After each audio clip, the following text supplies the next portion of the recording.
Okay, so in today's lesson, we're going to be working on our assignment talking about ions.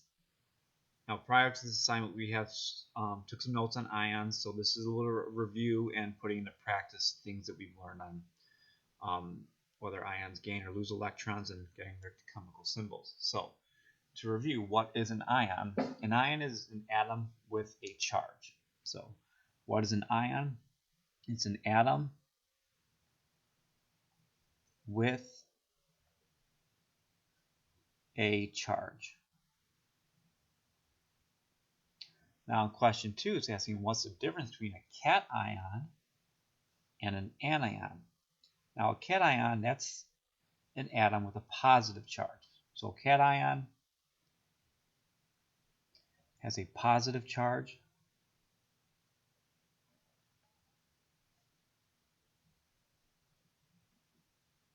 while an anion, that's an atom with a negative charge.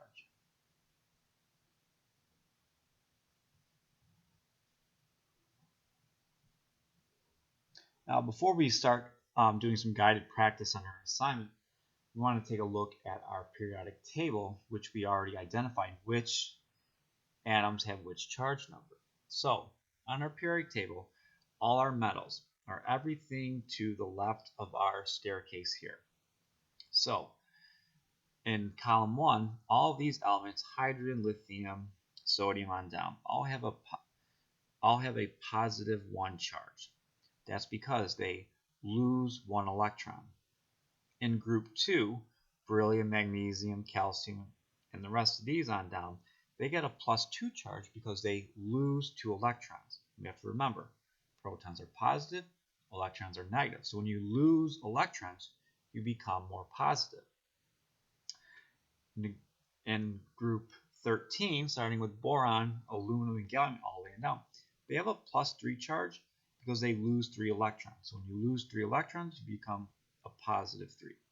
Then we get into our nonmetals. We're going to skip column 14 for right now. And we're going to get into our nonmetals. Our nonmetals, they gain the electrons. So atoms like nitrogen and phosphorus get a -3 charge because they are gaining 3 electrons. Group 16, the oxygen family, so oxygen, sulfur, selenium, and all the rest of elements on down get a -2 charge because they're gaining 2 electrons.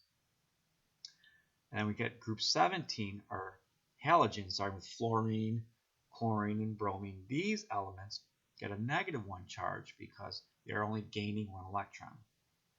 And for our nonmetals, the last group, group 18, which are noble gases, they don't have a charge. They don't gain or lose any electrons, so their overall charge is 0. Okay, so we're going to be using this as a guide. So when we look here at number 3, it says potassium. I'm going to start off by using the symbol here. So potassium is letter K, and it has a +1 charge like we indicated. So we're going to write K +1. And +1 means that it lost 1 electron. That's how it gets its positive charge. So anytime you see a +1, that means it lost 1 electron. So we'll write lose 1 electron. Next comes hydrogen. Here's hydrogen, H, with a +1 charge. So we're going to write as H +1 means it lost 1 electron. So we'll write lose 1 electron. Number 5 is magnesium. So again, I'm doing the symbol first and then coming back and doing whether the electrons were gained or lost. So magnesium is Mg, and it has a +2 charge. So I'll rewrite the symbol Mg with a +2, and since it has a +2, that means it lost 2 electrons. So it loses 2 electrons. Now I'm going to skip down to number 9, sulfur. So I'm going to find sulfur on my periodic table. It's right here, letter S. it has a -2 charge. So I'm going to write it as S -2. Now, because it has a -2, that means it gained 2 electrons. So I'm going to write gain 2 electrons.